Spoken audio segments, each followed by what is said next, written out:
Hi everyone, I'm Catherine, And I'm Sarira. and this is our first video as part of Constellar Conversations, where we want to discuss some, pertinent industry topics with yourselves. And today we thought we'd start from the top. So we're Mhm. starting with brand strategy, which is what we do day in, day out.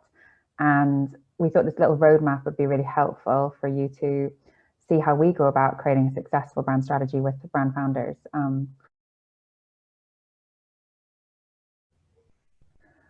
So the first point we always like to start with in the strategy whenever we're working with you or we're talking to brands, and often we end up going back to this point whenever they've come to us with the retail piece and we have to go back. It's the brand values, is your brand values and building blocks. And this is I like to call them like foundational, we call them foundational pillars. Mhm. Of everything that you do going forward relates back to these values. So that's whether you are, I mean, we can give you some examples. Is it value sustainability to you? Is it value connecting communities? Is it educational? And that does also tie in a little bit further onto your personality, but you won't know your personality without knowing your values. And why Mhm. did you start what you did? Like, what was your goal? What was your inspiration? It doesn't have to be this, huge. We've had this recently, actually, not long ago, with a founder that they didn't really have a huge, why they started. It was just that they saw a gap in the market and they were annoyed with the current status quo, and that's perfectly fine. There doesn't Yeah. have to be this life-changing, altering why. Um, I feel quite strongly about that because I think sometimes if you're someone who's just spotted a gap, I think that's just as smart. Um, not that, and Yeah. it's not even as smart is the wrong word. It's just as viable. So Mhm. your why really does impact your values. And that also leads into, whenever we help you create your unique selling point and USP. So these are critical to your, it's a platform for you going forward. Mhm. And if they're weak or they don't work together and don't make sense, then it's a lot harder to interact with your consumer for them to understand that. Um, Yeah. and the most successful brands in the world have quite strong brand values, have a strong purpose, and they build everything from that, whether it's their photography, their content, their site, their visuals. So we always end up usually going back to this Mhm. for everything before we can move forward with the other parts. I don't know if you I have anything to add, Sarah. So I think the other thing is that there's no correct answer yeah, to your brand values and your foundational pillars and building blocks. And so a lot of the time we end up revisiting this stage because it's a journey. And I think as people go through the steps of their brand strategy, they start to realize, well, actually, this is more what I would want. And this seems more true to my mission and my values. And so I think if people are struggling to define what those are, like to actually have them in writing, have a yeah, look at other brands that you aspire towards or are your competitors and look at the pages on their sites which talk about their commitments or their promises or their brand philosophy, because that will give you an idea as to what their overall mission is, and how they're trying to achieve that. When we work with brands, we've got a workbook that we've put together which mm-hmm. has questions to help you get your flow of thought and thinking about what your values are and what you would want for your brand. And I think when people start to write all of those things out and we go through it with them, then they start to see clearer the picture of how everything works together and what their mission is. So it's not, you don't get given a blank sheet of paper and then just told to like write down what your No, brand values are from scratch. It is a process and it takes time, and you have to you it's have to be something you patient need with to, yourself yeah, as well. and it's something you need to, even if you're not doing strategy piece with us or anyone else, um, it's something you need Mm-hmm. to look at in depth and research it yourself Yeah. and see if everything you're doing relates back to that, or have you lost your way slightly, and got pulled off by doing a certain trend or by what somebody Mm-hmm. else is doing.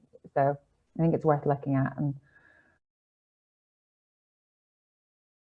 points along the journey is on the roadmap, we really dig deep into your market research and competitor analysis. And I know often brand founders hate looking at their competitors and it's laborious, but I've yet to find one that says it was a waste of time.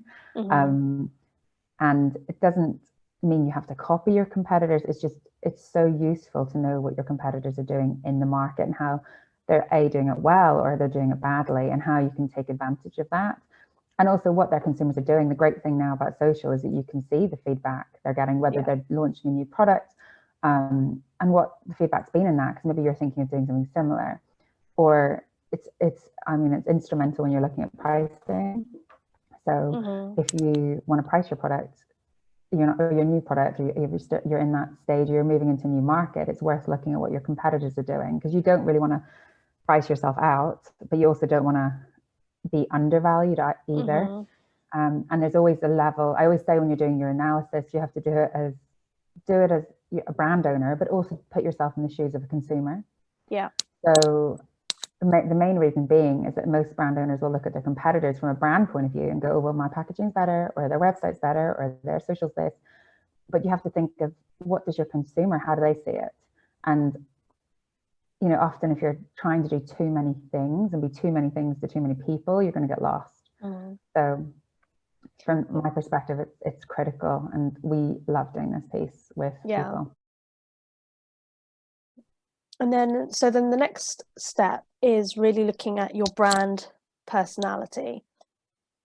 And I think this is something that we talk about a lot, and it's the idea that, people connect with people. You're talking about psychographics over demographics, which is why your brand, almost like a person, it needs to have its own personality and identity in order for people to actually be able to emotionally connect with it. And that obviously, it connects with your brand values as well, in terms of what people will connect with about you in your, your philosophy and your belief system as a brand. But with brand personality, it also includes things like your tone of voice, the types of language that you use to talk to your customer. And it will incorporate the idea of your customer persona as well, because you have to understand who you're trying to talk to in order to develop the right personality to talk to them with. Yeah. So it's kind of like, are you championing, if you're talking about people, I mean, you could be like the hero brand that's like, sort of bringing naturals and organics to family homes and making that easier, or are you the kind of more caring sort of brand that has more emotive, community orientated language? So it's really finding who your sort of, I guess in a sense, your archetype is, and then going forward with that. Because if you start to look, I mean, we could reel off a list of brands that have different personalities, and their consumers also, they tie into that. And is your language more functional, or is it more emotional and emotive? And what's the balance between that? And also, how does that relate into the services you have too? Like not the services, sorry, the products you provide. And the next thing we work with and advise on is visual identity, which is key. I mean, it's critical. The number of times that we meet with brands and their visual identity, from everything from their packaging to the way they look on social to their assets, their photography, that it's not reflective of their values, it's not reflective of their personality, it's also not reflective of what their target, who they think their target consumer wants. So we often, it's a huge piece. And I think everyone who knows, who's been through the packaging piece themselves, whether inners, outers, designs, labels, everything, it's massive. But once you are clear on those steps beforehand, it's a lot easier to, and who you are as a brand, it's a lot easier to put that in place. It's a huge piece because it's what people engage with first, and there's no point taking a lot of shortcuts with this.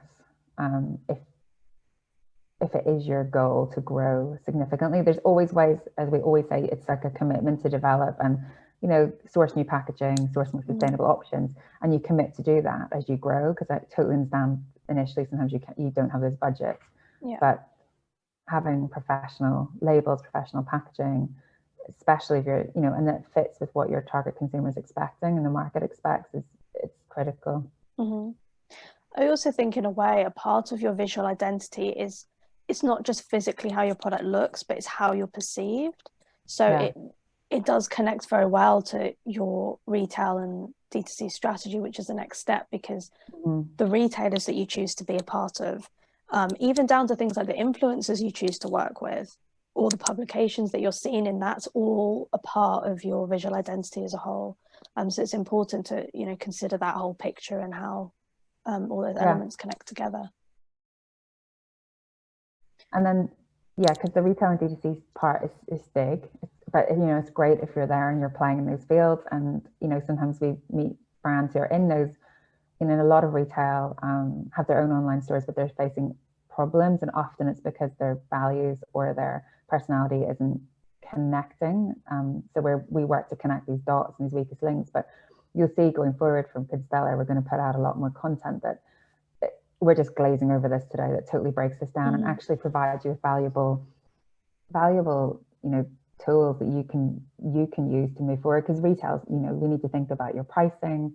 If you're going into new markets, how does that look? How do you work with distributors? Is an agency model better for you? Everything from the contracts to the new listing forms and everything else you've got to go through. But also going back a few steps, it's what retail is applicable for you.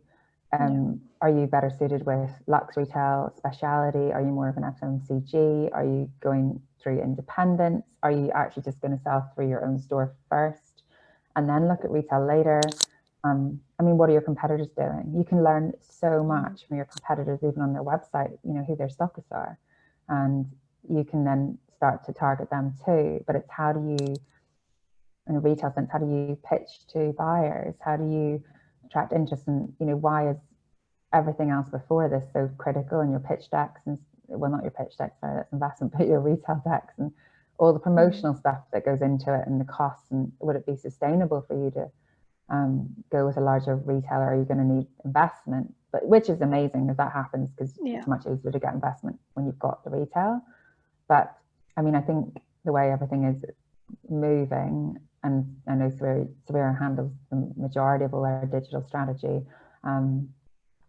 but it's critical that your direct-to-consumer platform is strong, because not only from a commercial point of view, because you make more money because you're making all the margin, but from a consumer perspective, you get to have that interaction, you get to have feedback, you're in control of it essentially, and all the promotional stuff that goes into it and the costs. And would it be sustainable for you to go with a larger retailer? Are you going to need investment? But which is amazing if that happens, because it's much easier to get investment when you've got the retail.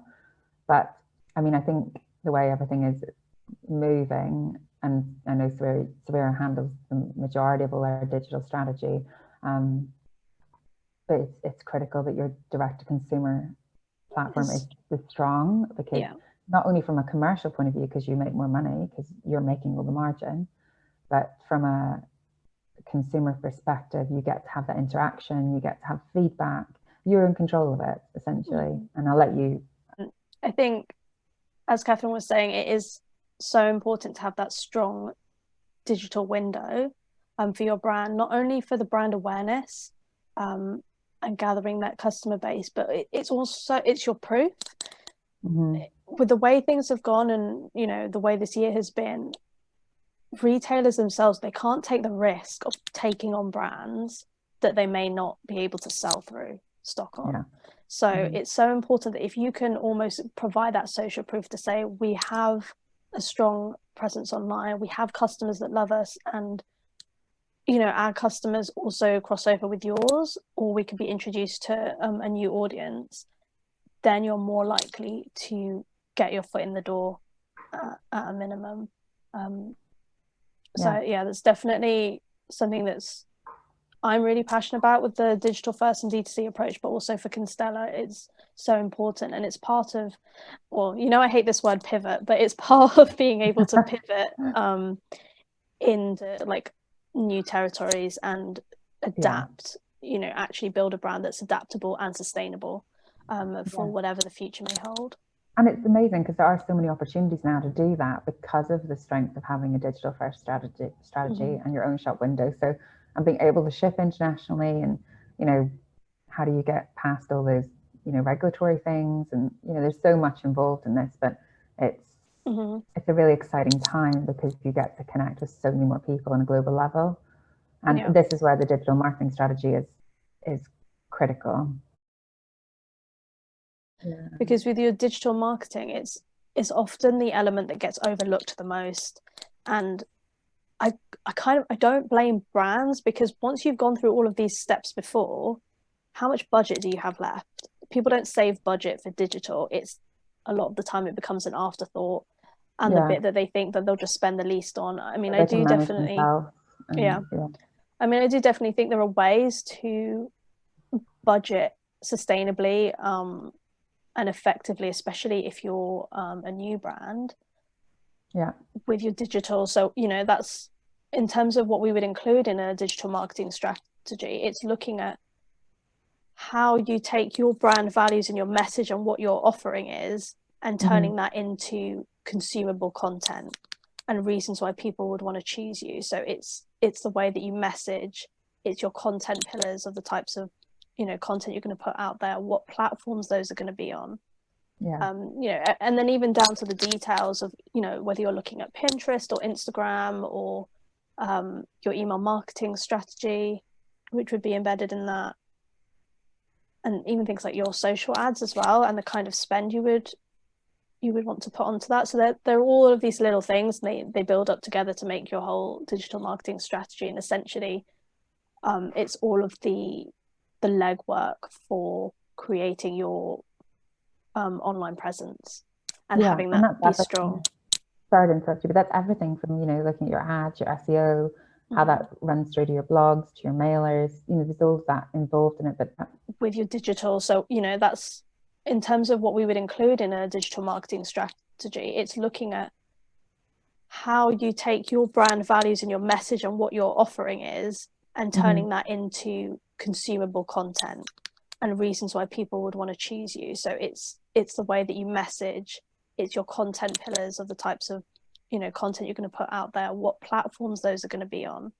And then even down to the details of whether you're looking at Pinterest or Instagram or your email marketing strategy, which would be embedded in that, and even things like your social ads as well, and the kind of spend you would want to put onto that. So they're all of these little things, and they build up together to make your whole digital marketing strategy. And essentially it's all of the legwork for creating your online presence and having that be strong.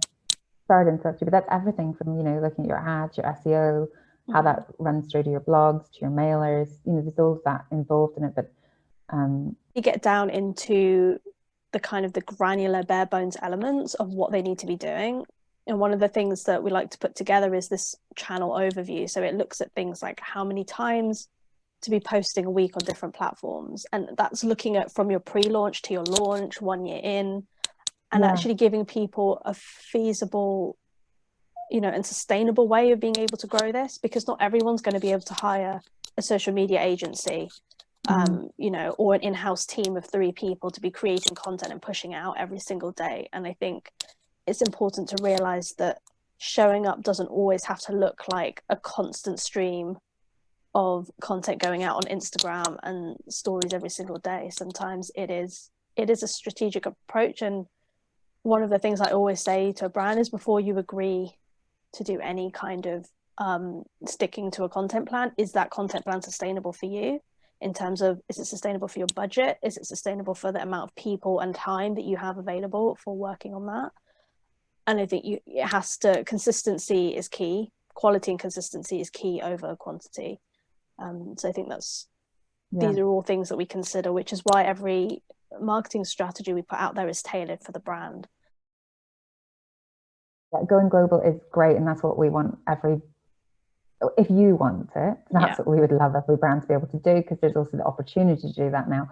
And if you have everything right from the beginning, your pricing strategies, your values, your relationship with your consumer, your retail decks, your everything that you need, your own online store, or everything working seamlessly, then that's a lot easier. But at the same time, we are really passionate about helping you connect the dots of your strategy, but also educating you in all these elements, because the more informed you are as a founder and brand owner, the easier it is to hand that over to others and instruct that. But then then you understand what your values are. So everything you do comes from that point of being informed.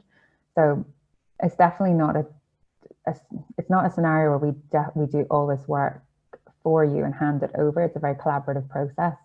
And it's very much about, as you can see, we've done this roadmap as a sort of constellation, and it is, every brand's constellation is completely different, and it's all to do with connecting those dots so that you can get to your bigger picture more easily. I think that is essentially, the heart of what Constellar is about and our approach.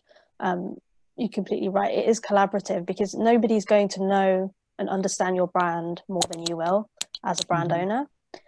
So it's about us being able to work together with the expertise and knowledge that we do and the team has in the industry to elevate those values and turn it into a profitable and commercial brand. Kind of just more of like an overview of what we're about and an understanding of what a brand strategy actually is, because I think that term gets thrown around a lot, like brand strategist and an agency, but what are we actually doing for brand owners and for bigger brands?